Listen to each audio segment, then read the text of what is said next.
Okey, jadi kita sambung daripada video kita yang lepas. Okey. Sekarang ni untuk video ni kita nak bercakap sikit tentang prefab. Okey, di dalam Unity kita ada satu konsep yang dinamakan dia prefab. Contoh prefab adalah macam ni. Kalau saya buat satu objek, kita ada objek cube. Okey, kita ada satu cube.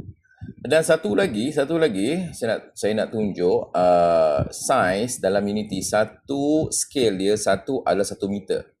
Jadi kita boleh gunakan cube ni sebagai kita punya reference lah. Jadi let's say cube ni size dia satu, kita nak bandingkan dengan kipas kita. Jadi size kipas kita ni lebih kurang dekat 1 meter, tak sampai Jadi kalau kita rasa kipas kita ni terlalu besar, kita boleh kecilkan lah. Okay. Tapi itu kita boleh buat kemudian.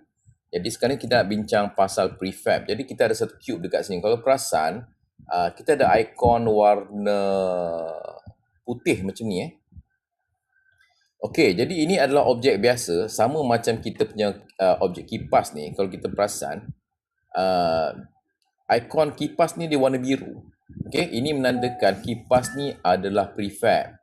Nak tahu dia prefab atau tidak, kita boleh tengok di sebelah kanan. Okey, kita ada override, satu kita ada icon open ni. Okey, berbeza dengan cube, kita tak ada apa-apa kat sini. Okey, jadi contoh bila cube ni kita nak jadikan dia prefab, kita akan buat satu folder sebenarnya. Dekat sini kalau kipas ni, ini prefab dia. Okey, ini prefab dia. Okay, dia dah jadikan dia prefab semua ni, dan ini adalah model asal dia lah. Contoh kalau untuk cube ni, cara dia kita tarik saja cube ni ke bawah dan dia akan jadi biru dekat sini dan dia akan jadi biru kat sini, menandakan dia adalah prefab. Okay, fungsi prefab ni adalah dia akan simpan dekat dalam projek. Kalau anda perasan sebelum ni, dia dekat atas sebab kita create daripada sini. Okay. Dan bila kita buat projek, dia tak simpan dalam memori, dia akan ada. Jadi sekarang ni kalau kita ada dekat prefab, kita ada di dalam kita punya memori tau. Jadi kita boleh delete dekat sini. Model kita sentiasa dekat sini lah. Ini konsep prefab. Dan bila kita boleh keluarkan banyak-banyak kalau kita nak. Okay, kita boleh keluarkan banyak-banyak. Satu lagi konsep prefab adalah contoh kalau saya scale, okay, dan kita boleh override dekat sini, apply all, jadi dia akan mengikut. Itu satu lagi konsep prefab. Jadi satu boleh control semua. Okay, alright, so saya delete. Okay, jadi sekarang ni kipas kita ni dia dah prefab. Apa kita nak buat? Sebab kita nak alihkan dia tau. Okay, jadi kalau kita alihkan dia, first kita tengok siapa paling bawah. Okay, yang paling bawah ada tapak ni. Okay, kaki kipas kita check. Cara kita nak check, kita on off-kan dia. Ini dia. Jadi dia, kaki kipas ni akan duduk paling bawah sekali atau paling tinggi, kita panggil dia parent. Selepas kaki kipas, kita nak ada benda ni, leher kipas. Okay, jadi kita letak leher kipas, kita drag masuk dekat kaki kipas. Kalau kita tengok, dia akan bagi warning. Okay, cannot restructure prefab instant. Jadi prefab ni kita tak boleh restructure dia dalam format prefab. Okay, jadi apa kita buat? Kita klik kipas ni, right click, kita pergi prefab, kita unpackkan dia dulu. Okay, kita unpack. Jadi sekarang ni kalau kita perasan, ikon dia warna putih. Jadi sekarang ni dia dah terpisah tau dengan kita punya prefab dalam ni. Ini model asal, dia dah terpisah. Okay, jadi sekarang daripada kaki kipas yang first, kemudian kita nak letak yang ini, leher kipas ni drag masuk di bawah dia macam tu. Okay, kemudian yang ini motor kipas, kita letak di bawah leher kipas macam tu. Okay, kemudian kita ada sangkar depan dan sangkar belakang. Okay, ini kita boleh letak di bawah sama leher kipas macam tu, sebab leher kipas ni yang akan memegang semua ni. Kemudian ada lagi tak? Kita ada lock kipas pun kita letak di bawah leher kipas. Kemudian kita ada stop Stopper ni pun sama, kita letak dekat kipas. Kemudian button kita ada 3 button. 3 button ni kita nak letak dia di kaki kipas. Okay, button 1, button 2, button 3. Kita letak dia di bawah kaki kipas macam ni. Okay. Kemudian kita nak tengok ini button switch ni yang kat atas ni lah. Okay, kat atas ni. Ini pun kita nak letak dekat leher kipas. Sebab kita nak dia yang bawa semua. Bilah kipas, kita ada 2 bilah kipas kat sini. Kita ada bilah kipas dengan bilah kipas rosak. Okay. Bilah kipas, dua-dua ni saya nak bawa letak dalam leher kipas. Okay. Stopper depan pun sama. Okay. Kemudian ada button dan satu lagi, button 4. Kita letak dekat kaki kipas. Okay. Sekarang ni kalau kita select kipas kita ni. Okay. Ini kita punya center pivot kita. Kita boleh bila kita dalam center, kita tengok kita punya paksi kita akan berada di tengah-tengah semua objek. Kalau kita nak lebih kontrol, kita pergi ke pivot supaya dia pergi ke lokasi asal dia. Okay. Let's say sekarang saya nak move, so dia akan gerakkan semualah. Okay.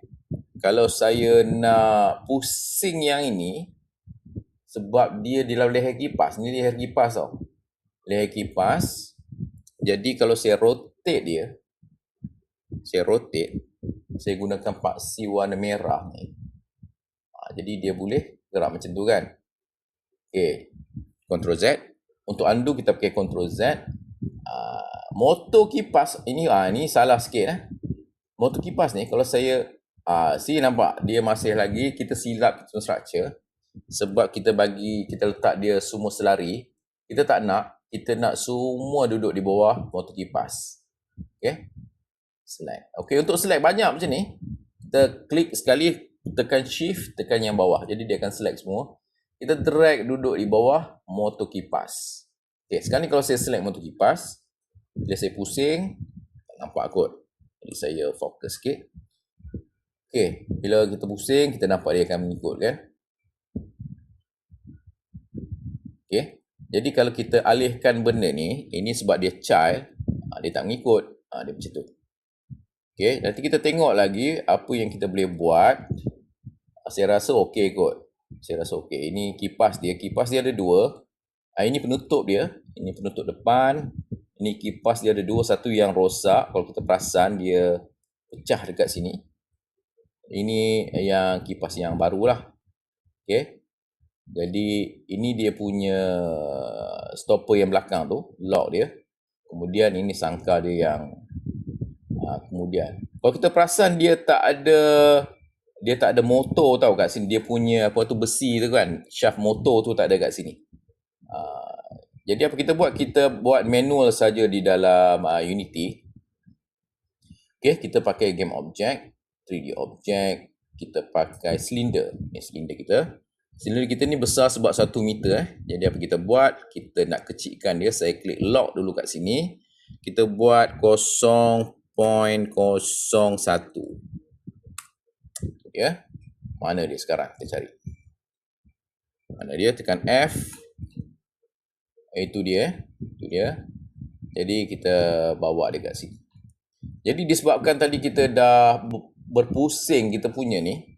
Kalau kita perasan dia ada Y ni, rotation Y ada value, kita kosongkan dulu. Supaya dia tegak. Okay. Kemudian ini kita punya, kita panggil dia shaft kot shaft kot. Alright, jadi shaft ni kita nak kena rotate, kita rotate Y 90 darjah. 45 darjah kot. 45. Salah paksi Salah paksi, kita nak pakai dekat X 90. Itu dia. Okay, jadi kita nak letak dia lebih kurang tengah-tengah kat sini. Okay, kalau kita nak dapat tepat, kita boleh check kita punya model ni, ada tak vertex dia dekat tengah-tengah ni. Okay, cara dia kita klik wireframe ni. Kita tak ada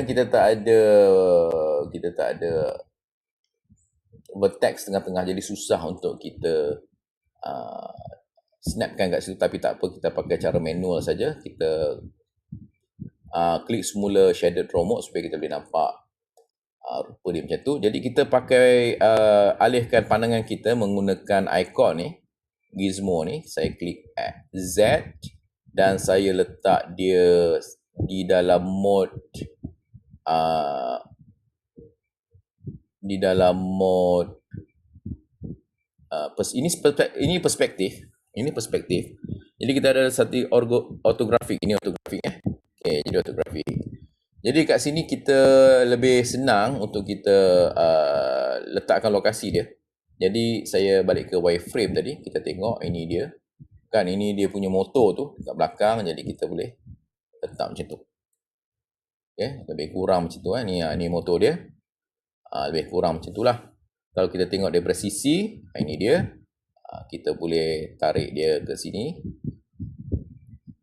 untuk cantumkan dia dengan body motor kita ni, motor kipas kita. Kemudian kita boleh panjangkan dia.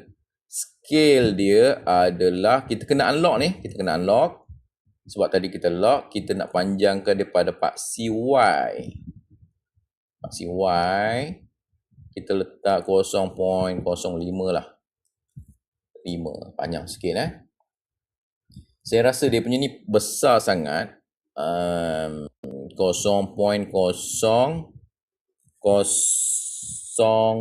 boleh tak saya tambah kosong je kat sini. Halus sangat. 5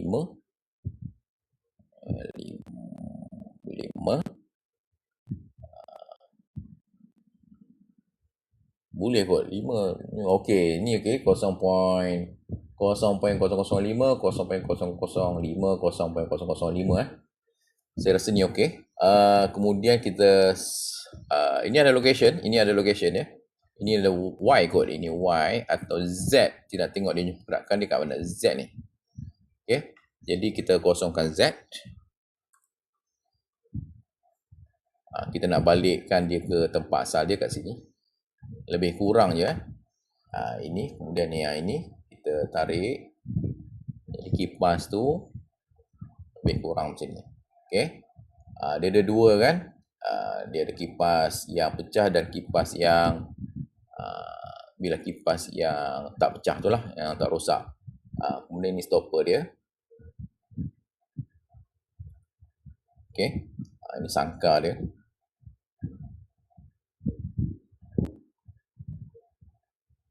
Okey, dan sangkar yang kat luar tu. Okey.